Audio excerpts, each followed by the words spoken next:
Roast press box office நேயர்களுக்கு அன்பு வணக்கம். நிகழ்ச்சிக்குள்ள போறதுக்கு முன்னாடி லைக் ஷேர் சப்ஸ்கிரைப் பண்ணுங்க. வாங்க நிகழ்ச்சிக்குள்ள போலாம்.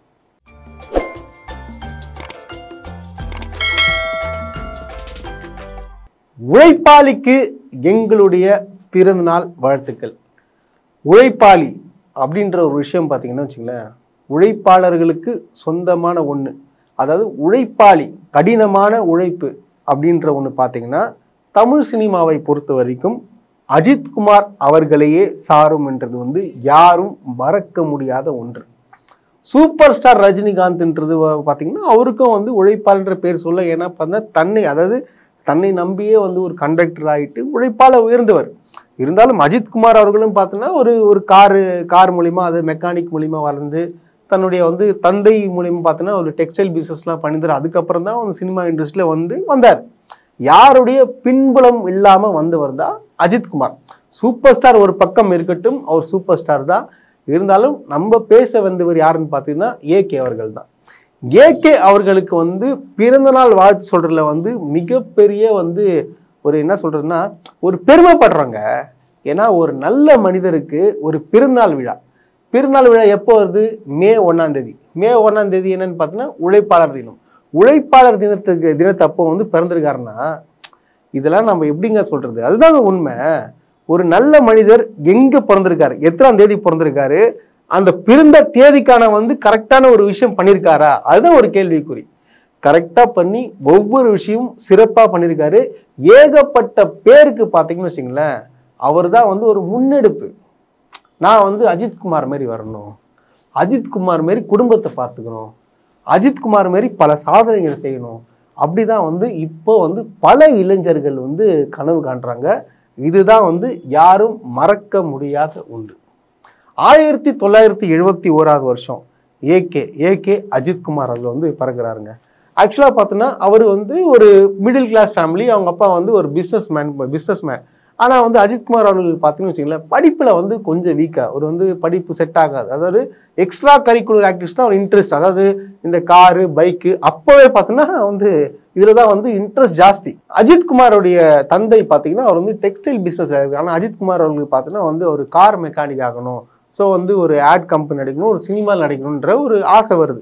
ஆனா ரொம்ப ஒரு இன்ட்ரெஸ்ட் எதுன்னு பார்த்தோன்னா அந்த கார் ரேஸ் ஓட்டணும், காரில் மிகப்பெரிய ரேசர் ஆகணும் அப்படின்னு சொல்லிட்டு தான் ஒரு சின்ன வயசுலேருந்து ஒரு கனவு ஏற்படுது.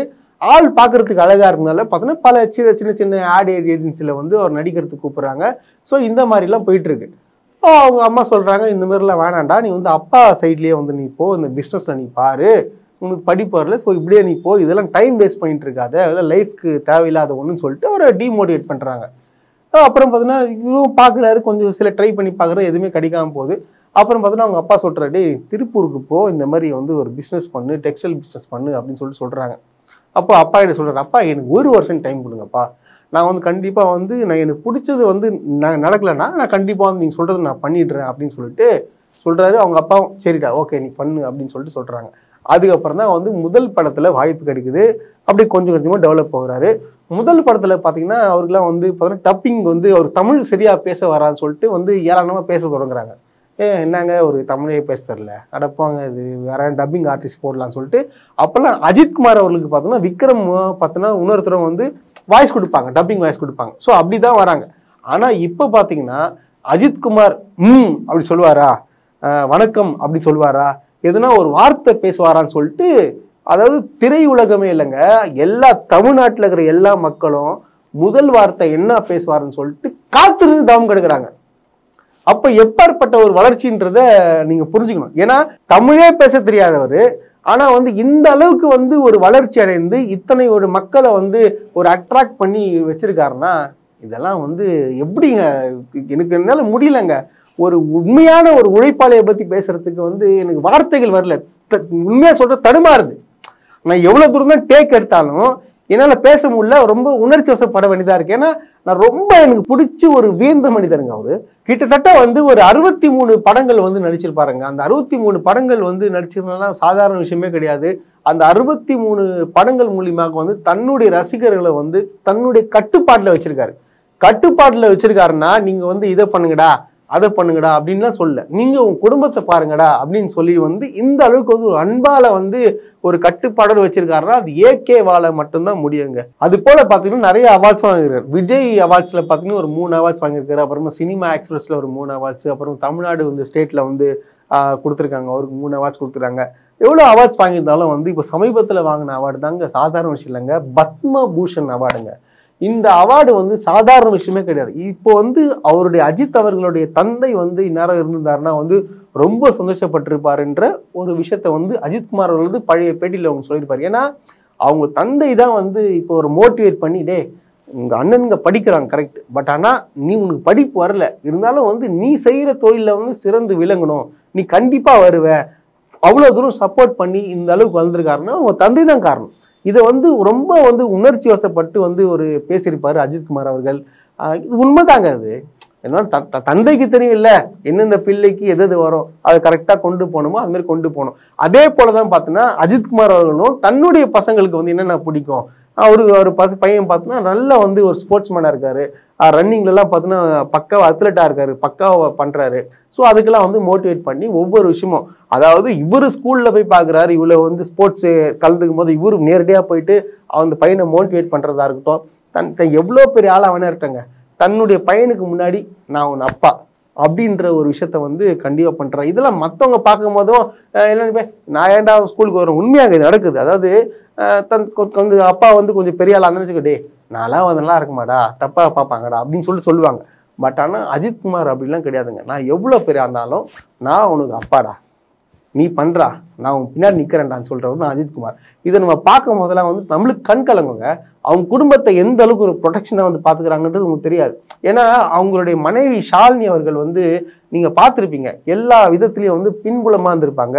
இப்போ சமீபத்தில் பார்த்தீங்கன்னா அவார்டு வாங்கும்போது கூட வந்து பின்புலமா வந்து உண்மையாலுமே கண் கலங்கிட்டாங்க. அது அஜித்குமார் அவர் சொல்லியிருப்பாரு, நான் வந்து எவ்வளவு கஷ்டப்பட்டிருக்கேன், இருந்தாலும் என் மனைவி தான் வந்து என் கூட வந்து எல்லாம் சப்போர்ட் பண்ணாங்க. இதெல்லாம் நம்ம பாக்குறோம்ல, பார்க்கும்போது ஒரு மனிதர் வந்து உண்மையா பேசுறாரா இல்ல பொய் பேசுறாரான்றது உங்களுக்கு தெரியும். ஏன்னா அது பேசும்போது நம்மளுக்கு வந்து கனெக்டிவிட்டி ஆகும். அடாடா என்னடா அது இப்படி இருக்காங்க. ஏன்னா அந்த அளவுக்கு வந்து குடும்பத்தை பார்த்து ஒவ்வொரு விஷயமும் வந்து சிறப்பா பண்ணக்கூடியவர் தாங்க அஜித்குமார். அஜித்குமார் மாரி குடும்பத்தை பார்த்துக்கணும்பா, அவங்க மனைவியை பாசமா பார்த்துக்கணும்பா, இந்த மாதிரி நம்மளுக்கு தோணுதா இல்லையா? அதுதாங்க மனுஷன், அதுதாங்க ஏகே.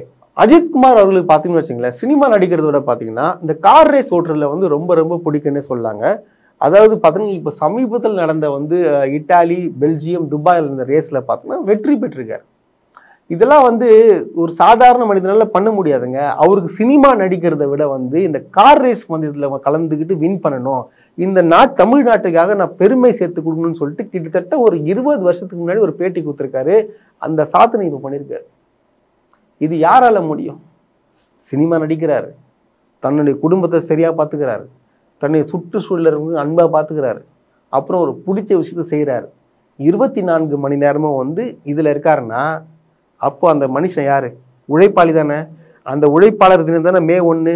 இப்போ அவருக்கு வந்து சந்தோஷமா இந்த நாள் அவர் கொண்டாடலாம் வேண்டாமா? முடிஞ்சு போச்சுங்க. இதுதாங்க விஷயம், இதுதாங்க வாழ்க்கை.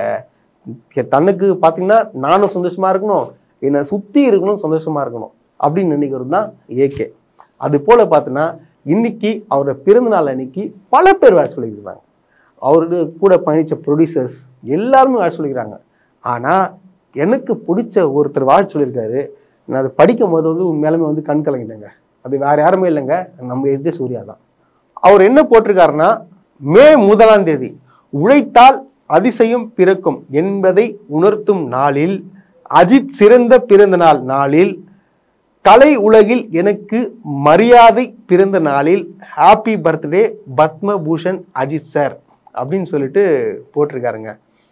ஏன்னா நீங்க யோசிச்சு பாருங்க, எஸ் ஜே சூர்யா வந்து பல பேட்டிகளை சொல்லிப்பாரு, நான் வந்து ரப்பர் செருப்பு போட்டுட்டு இருப்பேன், என் கதையை யாருமே கேட்க மாட்டாங்க, ஆனா அஜித் சார் தான் மரியாதை கொடுத்து நீ உட்காருங்க சார், நீ பண்ணுங்க, நான் உங்களுக்கு உதவி பண்றேன்னு சொல்லி பண்ணி நான் என்ன நேரம் நினைச்சனோ அதான் பக்காவை நடிச்சாரு.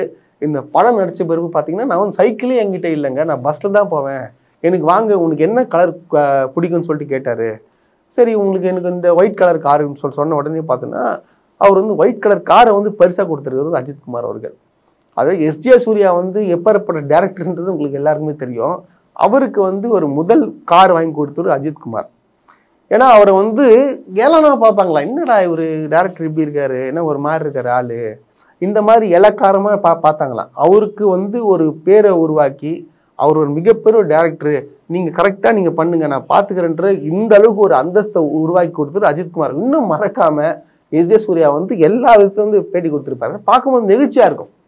ஒரு நல்ல மனிதர். ஏன்னா நீங்க அந்த வாலி படம் வந்து ரிலீஸ் ஆகும்போது தெரியும் இப்ப எந்த வருஷம்ன்றது. அஜித்குமார் பார்த்தீங்கன்னா கிட்டத்தட்ட ஒரு 6-7 படத்துக்கு அப்புறம் ரிலீஸ் ஆயிருக்கும். இருந்தாலும் ஒரு ஹீரோவா இருந்தாலும் ஒரு டேரக்டரை உருவாக்கி விடணும், ஒரு கஷ்டப்படுற டேரக்டர், திறமையான டேரக்டரை வந்து உருவாக்கி விடணும்னு சொல்லிட்டு அப்ப அந்த அளவுக்கு உதவி பண்ணார் அஜித்குமார். இது வந்து நம்மளுக்கு வெளியே தெரிஞ்ச விஷயம். வெளியே தெரியாது பல விஷயங்கள் இருக்கு. ஏன்னா அஜித்குமார் வந்து சொல்லியிருப்பாரு, நான் உங்களுக்கு எந்த உதவி பண்ணாலும் நீங்க வந்து தயவு செய்து வந்து வெளியே சொல்லாதீங்க. அவங்க வீட்டுல வேலை செய்யறவங்கலாம் வீடு கட்டி கொடுத்ததாகவும் பல தகவல்கள் வருது. கண்டிப்பா பண்ணியிருப்பாருங்க. ஏன்னா எல்லாருமே வந்து அன்பா பார்த்தவர் அஜித்குமார். இப்பாற்பட்ட ஒரு மனிதருக்கு வந்து நம்மளுக்கு பிறந்தநாள் வாழ்த்து இல்லைங்க, கிட்டத்தட்ட தினமும் வந்து ஒரு பிறந்தநாள் வாழ்த்து சொல்லிங்கன்னு தோணுது. இருந்தாலும் ரோஸ்ட் சார்பாக வந்து நம்முடைய உழைப்பாளி AK அவர்களுக்கு பிறந்தநாள் வாழ்த்துக்கள்.